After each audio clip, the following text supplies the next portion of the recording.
Most times, people have an idea, a spark that can solve a problem, change their industry, and finally be the start of the business they've been dreaming of. But there's one crucial question. How do they turn that idea into a business plan? Dedan Kimathi University of Technology held an idea to business brainstorming night on 15th March 2024, where students were taught and guided on how to take their ideas and turn them into viable products and then monetize those products. The night started vibrantly at 6 p.m. with an opening ceremony from Dr. Olengo, the head of Research Institute Management of Community Linkages. This was then followed by an awarding session for students who successfully completed a 10-week training of the incubation program held by the DeKUT Startup and Incubation Center, which focused on teaching the traditional lean business plan. There must be something good in Boma, right? Which you'll be doing right now, but you have chosen the best path to come here and learn a few concepts that you'll never hear them in class, all right? I'm sure you'll never hear a proof of concept in class if you are not in a business or entrepreneurship course or something like that. But here today, you have that opportunity to hear about the proof of concept, minimum viable product, and you also, Dr. has also introduced the prototype, the beta version, all right? Those are some of the things. Even if today you may not win anything, but at least you are not the same as somebody who is wasting time somewhere around the campus or lousing with some TikTok and doing some whole lot of other useless things. The main session was led by Dr. James Wakiru, an expert in entrepreneurship and business development. Dr. Wakiru began by explaining the foundational concept of a business model, emphasizing how a company creates value for itself while delivering products or services to its customers. He went on to emphasize the 8 key steps required to build a business model. The first step was to ask the right questions, starting with who are your key partners, the people that the business comprises, such as customers and suppliers. The next question was, what are my key activities? What is the main product or what is being produced and sold? It's what is called a business model canvas. And for the groups that we'll have, I have printed a copy. Each group will have one. It has some notes, and then it has the template, just the way it is, that you will be able to follow through and fill. That was business modeling. So what did we say about business modeling? Let's go back first. Who are your key partners? For instance, my key partners are my customers, for example. Or I have partners who are supplying raw materials. All those are your partners. Who do you deal with? Who do you work with? Your customers are your partners. You're selling to them. The people supplying new products are still your partners. What are my key activities? I am producing XYZ and selling it. So let's take an example. You can be producing, let's say, we can talk of what? What do you want to produce? An easier thing. Okay, producing them, is it a mouse or a mice? You are producing a mouse or mice and selling them. That's a bit tricky. That is the activities. Somebody else will be selling or buying and selling, trading. So your activities will be purchasing and selling. You get the activities.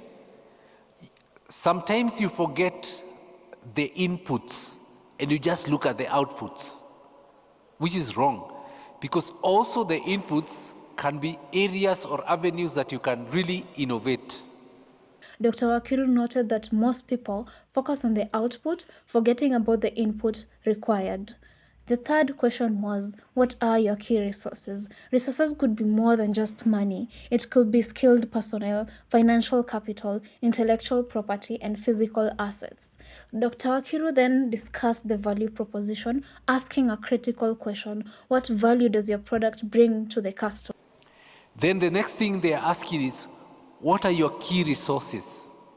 You might require machines, you might require human capital, you might require also capital itself in terms of cash, or even you can require a founder who is going to bring in intellectual resources.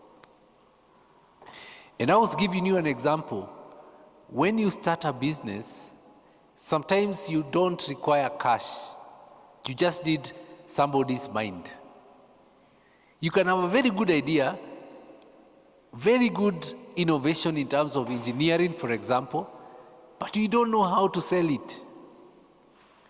So you can partner with somebody who is going to bring it and take it to the market, and you become a whole company. So instead of using money to get marketing companies to help you, get a partner or what is called a co-founder who can assist you. Those are resources. Your value proposition, what you are selling, what you are producing, what are you giving as a value to your customer? That the customer will say, because of this, I will purchase that, I will use that. The focus then shifted to identifying customer relationships. How is the customer relationship and how do you get your clients, grow them, and keep them? Once the target customers were identified, the discussion moved to channels. How does the product reach the customers and which locations do you serve? The next great question was how to come up with products that serve specific segment of customers. The question of cost structure was next. Dr. Wakiru explained that when you know your cost, you can calculate how much revenue can be acquired. Finally, the last question of the day was revenue streams. Dr. Wakiru explained different revenue models, including direct sales, subscriptions, royalties, leasing, licensing, commissions, interest, advertising, and even donations, highlighting the importance of choosing the right model to ensure profitability. The evening's highlight was a presentation by Engineer Yego from the Kenya Industrial Property Institute, KIPI. Engineer Yego delved into the topic of intellectual property protection, talking about licensing ideas through patents, industrial designs, and utility models, as well as having a trademark as branding to set you apart from the competition. His main motto was invent, protect, then commercialize. I work with KIPI. And KIPI is a state corporation that exists to promote innovation and inventiveness in Kenya. And we do it courtesy of granting intellectual property rights. So the thing that you're doing, you're engaging your mind, you're engaging your intellect, and the Constitution of Kenya recognizes it as a right to you. So I want to highlight this part that you're currently doing. You've come up with your idea, you're going through your concepts, and so now when you move from here, you're likely to now go towards doing your prototype or your beta product, minimal viable product. So as KIPI, we grant various industrial property rights. One of those is patent. With patents, we give on inventions that are products or processes. So let's say, for instance, I'm holding this microphone. Such a microphone has never existed before. And so we will give you a patent if you document it well for the microphone. We can also, microphones have existed, but they've been produced through a certain kind of process.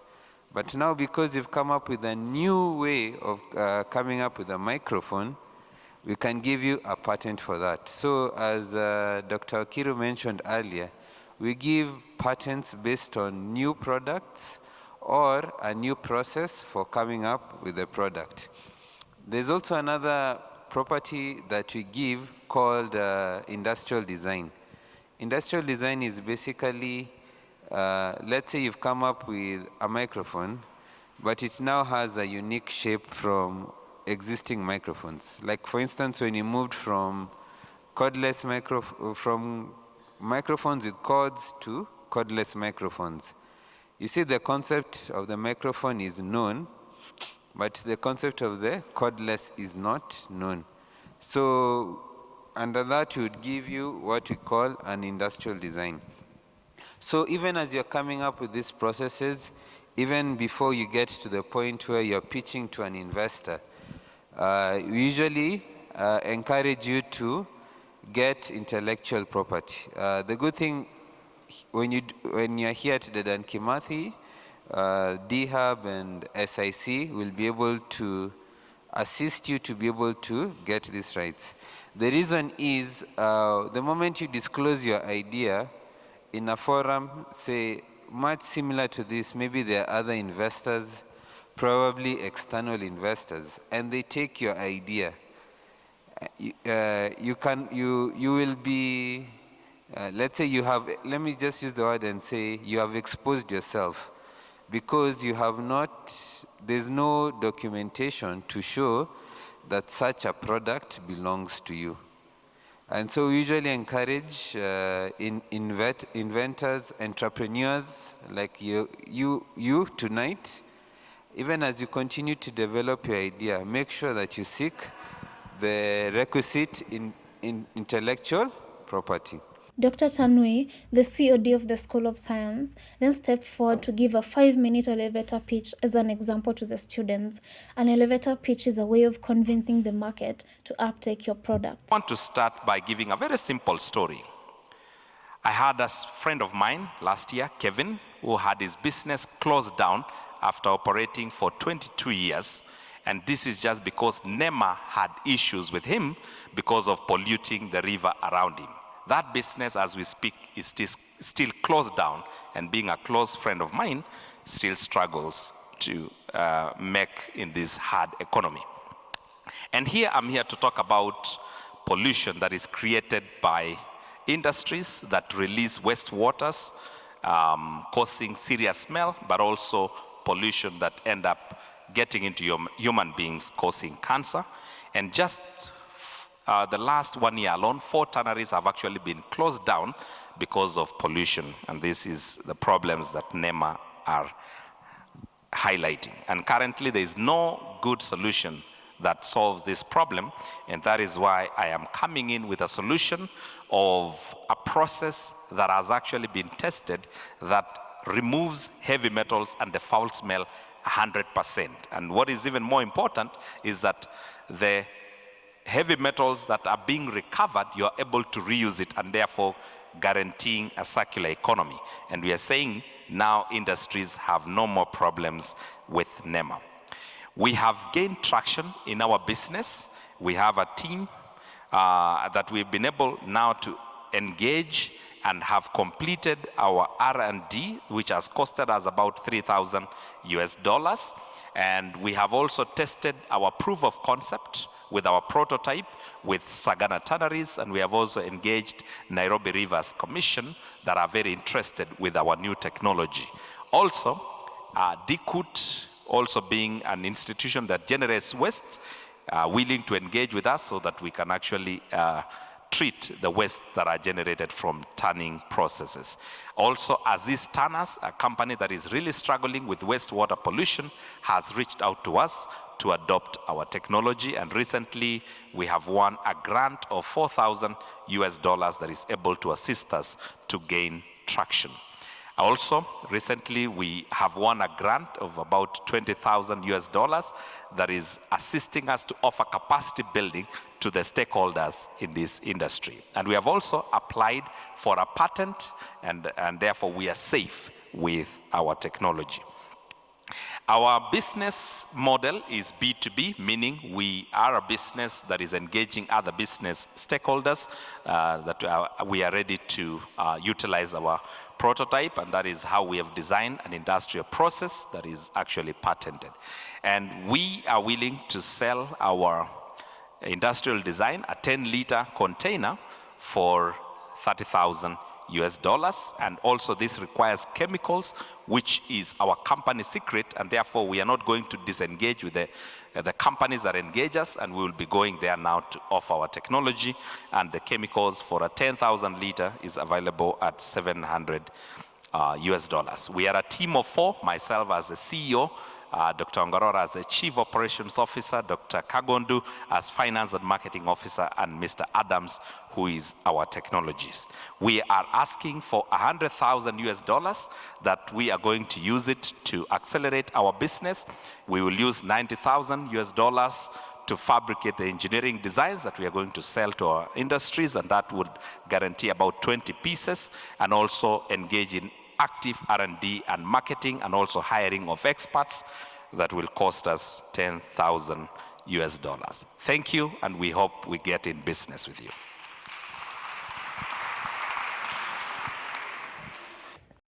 The night continued with an interactive session where students formed groups to brainstorm and develop their business ideas. Each group worked collaboratively to create a business model, which they later presented to a panel of judges. This exercise allows students to apply the concepts they had learned and receive valuable feedback from experts. I'm going to sell jewelry. I am passionate about jewelry. I am currently selling jewelry. So my project is about the traditional jewelry, like Maasai beads, your culture jewelry. And so I'm going to customize that jewelry according to the buyer's taste, whereby you want maybe a bracelet, a belt, and maybe a chain, but you want it in a certain colored beads. And also, so I'm going to customize that jewelry according to how you want it. And also, I'm going to provide that jewelry at one stall. Mostly tourists love our jewelry, like Maasai beads, but they are unable to access them in one store, like in one supermarket. So I'm going to customize those jewelry to fit the buyer's preferences and bring them to one stall so that they can be able to purchase it in the color that they want, but they know the place where they are going to get it. So one of the problems that I've seen is that we have talented, even old people who have not maybe been schooled formally, who are making this jewelry, but they have not been recognized, so they are not able to bring up their jewelry even to international markets and to these tourists who are able even to purchase such kind of jewelry. So I'm attempting to solve such kind of a problem. And also, even these tourists, when they are coming in, they don't know where to access, because they think this jewelry is only limited to some certain counties, and so they are not able to get it in one stall. So I'm going to bring the jewelry to the buyer in one stall, so they will be knowing like this is a place that they can access the jewelry. And also, why is my idea different from the rest? It's traditional jewelry, so many people, especially the demand is really high for tourists. If you go with a Maasai attire, maybe to the United States or UK, they are like, wow, where did you get it? So can we customize that attire for these people at a stall that they can get it? And also, we are able to customize that product to the buyer's preference. If you want a blue, maybe a blue beaded, belt, or a necklace, you are able to get it at one stall. And the product name from the company is Royal Empire, the Excellence Standard. Thank you.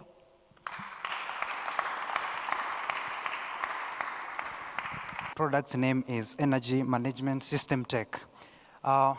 It's a sustainable energy management system for DOM that aims at emphasizing on environmental and financial benefits of reducing the energy consumption. It creates, or rather my proposed solution is creating a sustainable energy management system to solve the above issues. And the reason as to why this one is very competitive as compared to others that are there, mine has many combined features that I think there is none of the sort in the market. For instance, the smart monitoring. Smart monitoring, it has some thermostats that regulates the amount, when it is increased, it maybe switches off or other or so. So it's also automated because sometimes you can leave some of your appliances running and it's maybe rectifies that one. It has also gamified incentives. For instance, if we say that maybe we install it in the dorms, in the hostels, and then the students that are found to be using maybe energy efficient, we maybe take them for trips. Yeah. It will be a very ideal thing for an institution, and I think it will ensure that the energy is managed well, and also saving on finances for the energy. You know, the tokens are high, and we are comrades. Thank you.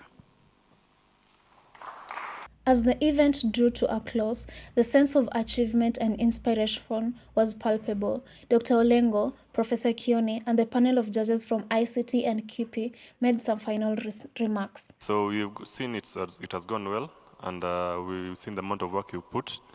And I think next time we'll be able to work out on a better way to partner, because for me, there was actually a come and see situation. So I've seen what you guys have done, it's good. And I believe we can always push the conversations together with our executives so that we see how we make it more meaningful, so that also we channel it beyond this level. I also have my good colleague who was running around with this program, James. Good morning. I'm happy to be here with you. This is not the first time I've been here severally, and this is a very good initiative. At least the university is supporting ideas and innovations that you students have. During our time, we didn't have such forums. I could tell you there's a project I came up with, then it was patented by someone else. So big up to DeKUT, and congratulations to all of you. Thank you. So probably I'd like to reiterate what my colleagues from CONSAS have said. This is a very noble initiative. So I'd just like to leave you with these 3 words. Invent. After you've done your invention, protect with KIPI, and then commercialize. Thank you. Thank you so much. To commend the university management for organizing such an event. This is quite wonderful. It was quite a wonderful experience for me, and I'm grateful. And also congratulations to you for doing quite a commendable job. Thank you very much, and have yourself a wonderful day. Dr. Olengo emphasized that whenever one is pitching their business idea, they should have in mind that innovation is not a product unless it's solving a problem. And the use of statistics is important to help the available market conceptualize and see the problem visually. Jackie, one of the judges from the ICT Authority of Kenya, left a parting message that ideas are good, but they need a way to be converted to be marketable. Finally, Professor Kioni emphasized the need to keep learning and practicing how to be marketable as success takes time. He gave a statement of encouragement that we need to be problem solvers, and the vision ahead was to create 1 million startups and generate 1 billion jobs to solve employment problems. So, I say that because I want to add my voice to what James has explained, that you must keep at it if you are going to improve. The ideas are great. And don't think that Steve Jobs of Apple or Zuckerberg or the other people started in a different way. Bill Gates started by doing software for his high school library. Are you together? That's the program, the first program he sold when he was in high school. That can we automate the management of books in a high school library? And then from there, they continued doing things. It took another, probably almost 10 years, from 1968 to late 1970s, when he started now hating and saying we have some software. And then it took another many years for him to really become who he is. If you go to Steve Jobs, it was the same thing. Sometimes people talk of success, that it takes a short time. Steve Jobs says, he made a very interesting statement when in response to that kind of statement. He said, yes, overnight success takes really long. It's overnight, but it takes 25 years. Are we together? When he went back to the journey he started in the 60s to when Apple really broke through, okay? So it's something we must keep at. It starts in a humble way, but you never know where it will end. So that's the pipeline we are looking at. Now, the statements I'm going to make are statements of encouragement to tell you about the bigger issues that we are trying to work on. We had a meeting recently under the auspices of United Nations. And the universities, African universities said, can we create 1 million startups? 1 million startups in the next 10 years and generate $100 billion. Why do we need to do that? Because we need to create employment. We need to solve the problems we have on the continent. And you can only do that through ideas, through startups, and through generating revenue. The students left with a newfound confidence and a clearer vision of how to transform their ideas into successful businesses. The idea to business brainstorming night at Dedan Kimathi University of Technology had not only ignited their entrepreneurial spirits, but also equipped them with the knowledge and tools to turn their dreams into reality.